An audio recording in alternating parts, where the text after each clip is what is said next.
So, let me guess. You've got a song in your back pocket, a masterpiece. Maybe it's Stevie Nicks meets Journey with just a pinch of Springsteen, right? I've got some bad news for you. You can't pitch a song to a ghost. And no, I don't mean that in a spooky Halloween sense.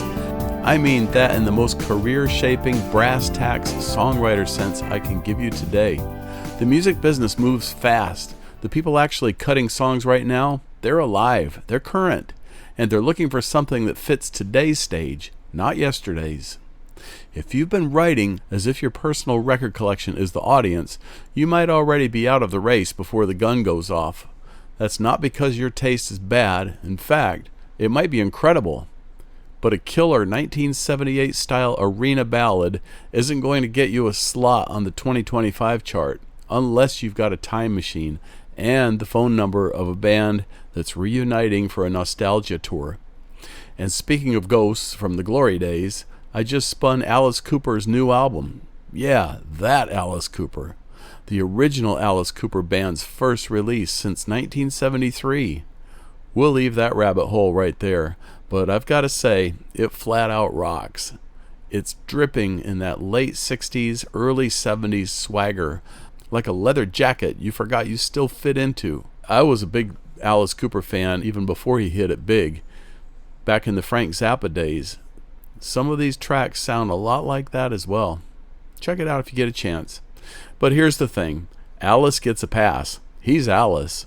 You and me, we've got to play in this decade if we want to cut. By the end of this session, you're going to know exactly how to dodge the nostalgia trap without throwing away your identity. Who's actually cutting outside songs in 2025 and what they're really hunting for. How to make your first 15 seconds count so your song doesn't die on someone's desk. And this is the part I'm excited for. We're going to take apart a real example of a writer who went from the closet to the cut with nothing but a great song and a smart pitch. Plus, I've got a recipe that's as bold as the music you need to be writing, a drill to sharpen your writing muscles, and a today and chart history pick that'll remind you why certain songs stick for decades. So stick around, unless you're too busy polishing that Eagles meets Led Zeppelin demo, in which case, hey, maybe I am talking to a ghost. Let's layer it up. Let's go.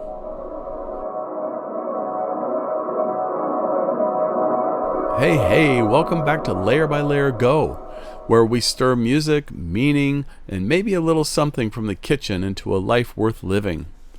First off, our YouTube views are creeping up towards the 8,000 mark as of today's release. That's thanks to you. Every click, every listen, every share, you're the reason we keep cooking, and not just in the kitchen. Speaking of cooking, we've got some brand new downright awesome /cool/groovy sourdough recipes in the works for all you dough heads out there. And let's not forget a killer peach cobbler recipe coming your way, timed perfectly for midsummer peach season. That's one to die for, or at least to politely elbow somebody out of the way for at the potluck. To check out those recipes, go to our brand new recipes page on layerbylayergo.com/recipes.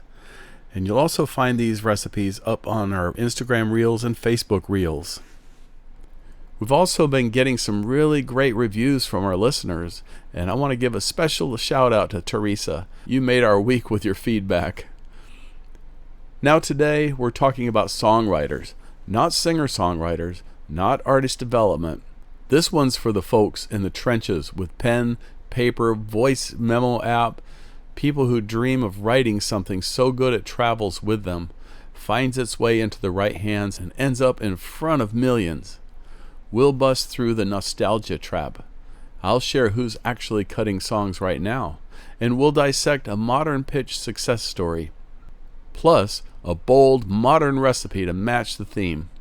A songwriting drill to keep you sharp, and later on, our today in chart history pick that proves timeless doesn't mean dated. Let's layer it up, and let's go. Okay, let's talk about the trap. Not the TikTok dance, not the EDM genre. I mean the big old pit a lot of songwriters fall into without even knowing it. The nostalgia trap. Here's how it happens.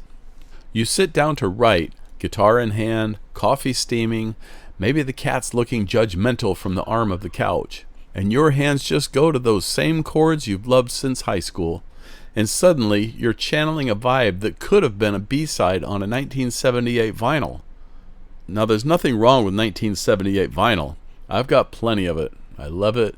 It smells like a time machine. But here's the catch. You're not writing for that market anymore. Unless you've got an actual TARDIS in the garage and a working relationship with Casey Kasem. That song isn't going anywhere except maybe the songs my kids roll their eyes at playlist. If your pitch email says, imagine if Led Zeppelin had a baby with the Eagles and Bruce Springsteen was the godfather, you might not be pitching. You might be putting together a Halloween costume. Look, I get it. Those bands, those writers, they shaped us. We should honor them. But when it comes to pitching songs for today's market, the only thing living in the past does is guarantee you'll stay there. The people cutting songs right now, whether it's for pop radio, country playlists, or sync placements in movies and shows, they're looking for songs that sound alive in this moment. Songs their audience can hear themselves in today. Not ones that make them wonder if they just stumbled into their parents' record collection. And here's the fun part. You don't have to sell out or strip away your personality to get there. You just have to aim your arrow at the right target, learn what today sounds like, who's actually taking pitches, and what makes them say, we need this song now. And that's exactly where we're going next.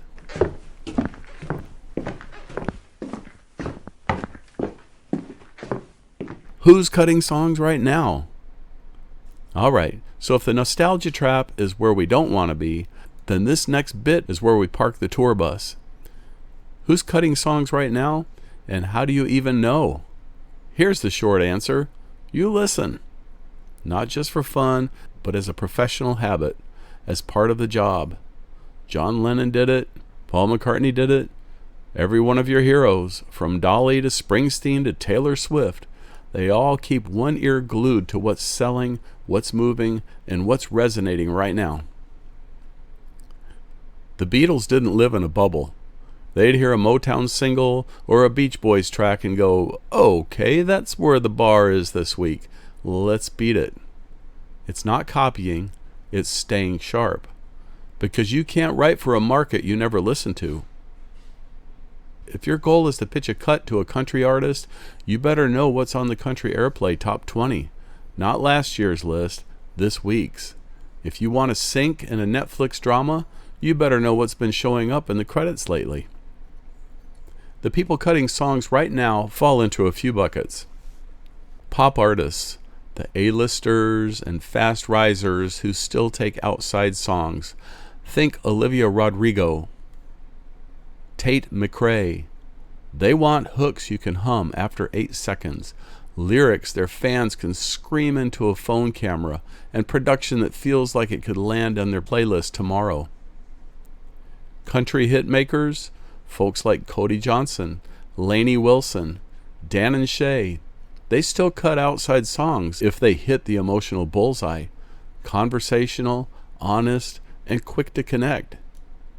Crossover and sync-friendly artists, the ones who live half in radio, half in TV shows, films, and ads. They want mood pieces and replay value, flexible enough to fit a love scene or a truck commercial. The common thread? Every one of them is living in the now. So if you're serious about pitching, you can't be the songwriter who says, oh, I don't really keep up with the charts. You don't have to love every track you hear, but you do have to understand why it's there, what it's doing for its audience, and how you can write something just as undeniable. That's how you stop pitching to ghosts and start writing for the living.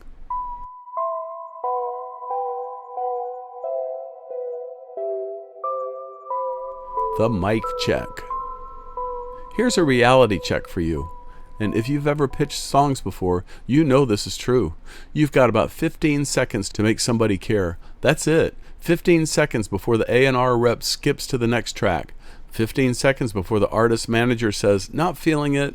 15 seconds before the music supervisor clicks next and heads to lunch. And here's the kicker. That 15 seconds is often just the intro. If you open with 4 bars of a safe, polite guitar strum that could be from any song you've ever written, you're burning daylight. I call this writing for the mic check. Imagine the sound engineer is up there testing the mic. Check, 1, 2. Check, 1, 2. You've got to make them stop what they're doing and listen. So how do you do that?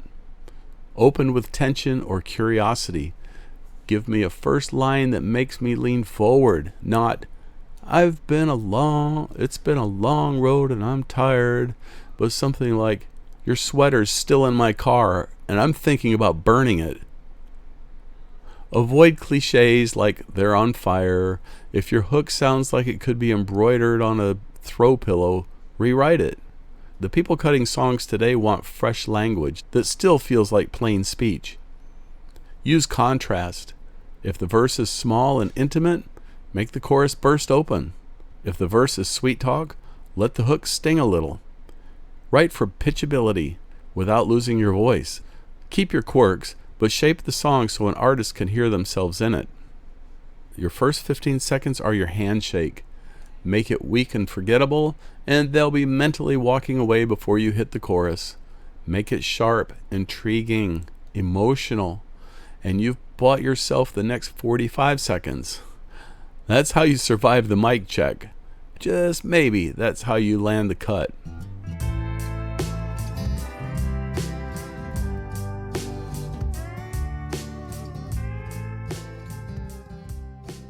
Okay, here's the featured song study for today. Dirt Cheap by Cody Johnson. All right, writers, this is the moment we've been circling. Let's pull back the curtain on a song that went from fridge lyric scribbles to #1 country single, all because a writer did 2 things. He wrote a real story, and he found the right place to pitch it.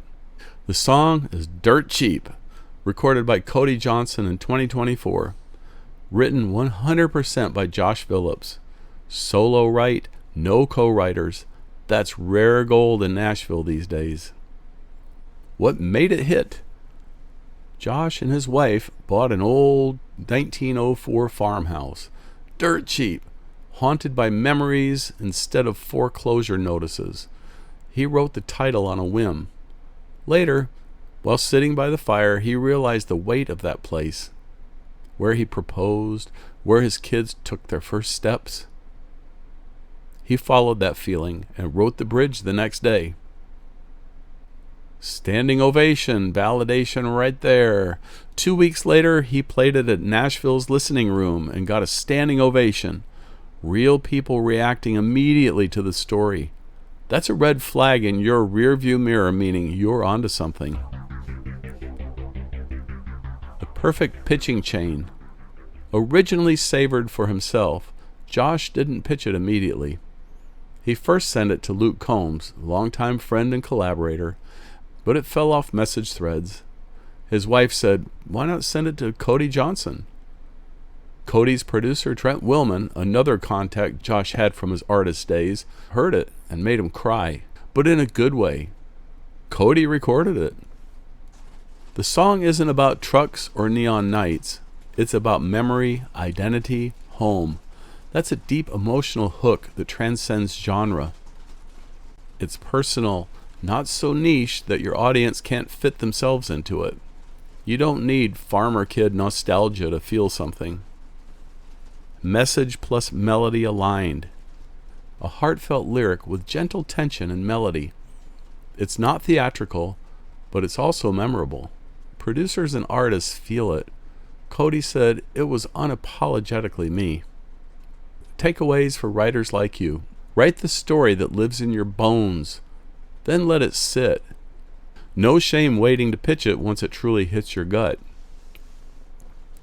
Pitch with intention, not urgency.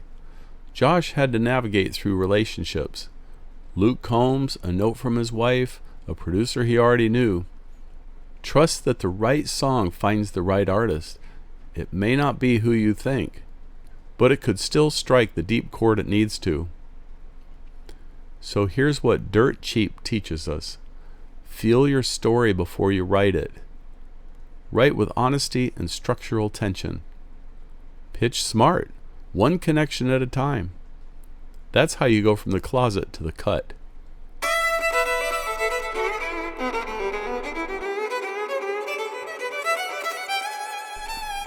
All right, my friends.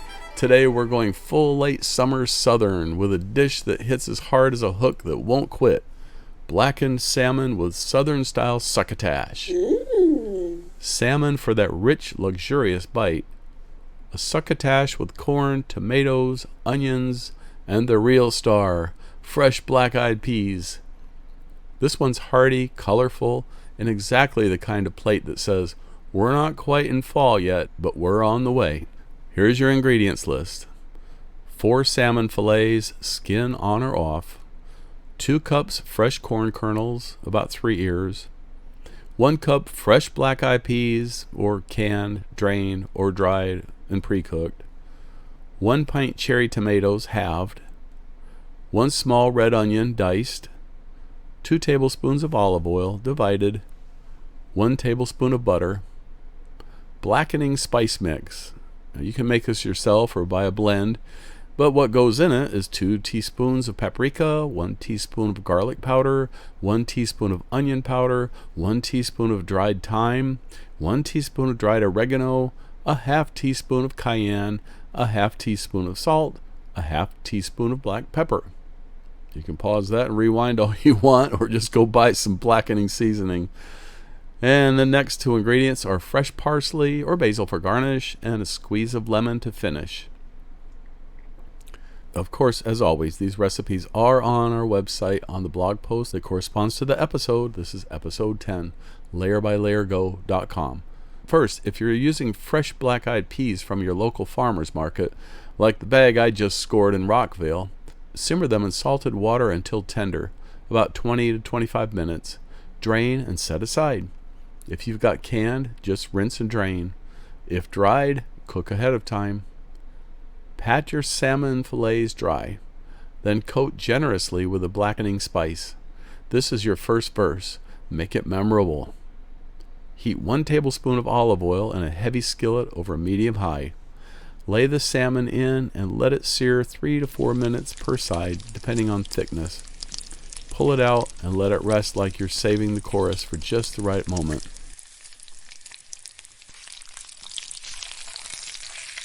In that same skillet, drop in the butter and the rest of the olive oil.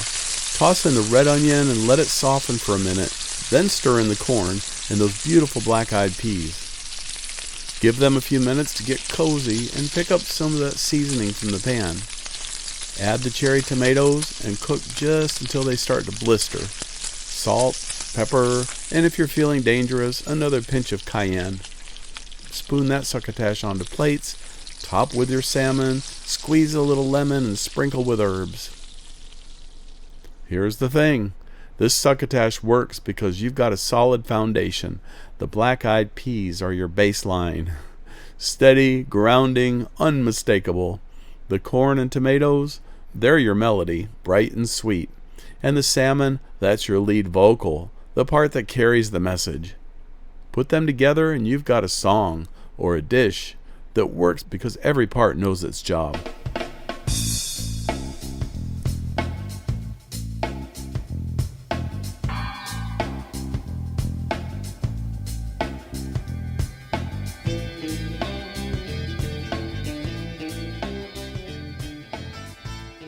All right, time to roll up those sleeves. This is your Modern Muse Drill. And no, I don't mean you have to put on a beret and start speaking in riddles, unless that's your thing. Here's the goal. Write from the point of view of your audience, not from where you're sitting now, from where they are. Pick a point of view, and don't make it safe. A 22-year-old going through a breakup. Someone who just went viral and hates it. A character trying to fake confidence and failing spectacularly. Set a scene in 15 seconds. Remember our mic check lesson? You've got to hook me right away. Give me one line that makes me go, oh, I know exactly how that feels. Keep it scroll proof. Your listener's thumb is hovering over the skip button.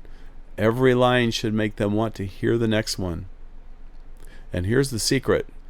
You're not just making this drill up to practice. You're stockpiling market-ready material without even realizing it. Because if you can write what your audience is too busy scrolling to say out loud, you'll never run out of songs to pitch. By the way, a lot of the music that I use on my podcasts and my various shorts and reels is music that I've written for pitches that may or may not have made it, but I still own it. And in many cases, I'll remove the vocal parts and use it just for background music, for filler. There's so many things you could do. No matter what you create, that still belongs to you. That's part of your catalog. Whether it gets accepted or rejected, it doesn't matter. It's still yours. Let's say I pick Reluctant Viral Star. First line, I'm famous for the first thing I hate the most. Boom, we've got tension, story, and a reason to lean in. Now go write the rest. So that's your assignment this week. Pick your POV, your point of view. Set your scene and keep it scroll proof. And if it's good enough to play for someone you trust, you might just have your next pitch ready song. And hey, if you want a place to capture this week's drill, or you've got 20 other ideas rolling around in your head right now, grab the Layer by Layer Go journal. It's built for exactly this kind of thing. Quick prompts, lyric scraps, half-baked hooks that might just turn into your next pitch. You can find it at layerbylayergo.com/tools. And another goodie for you this week, if you want a place to capture this week's drill, or you've got 20 other ideas swirling in your head right now, get yourself on the Code. It's my 3-day instant spark system. One quick nudge, one layer at a time, designed to clear your head, sharpen your aim, and keep you moving. You can sign up at layerbylayergo.com/code, CODE. No fluff, no spam, just the right push at the right time. And of course, it's free to join.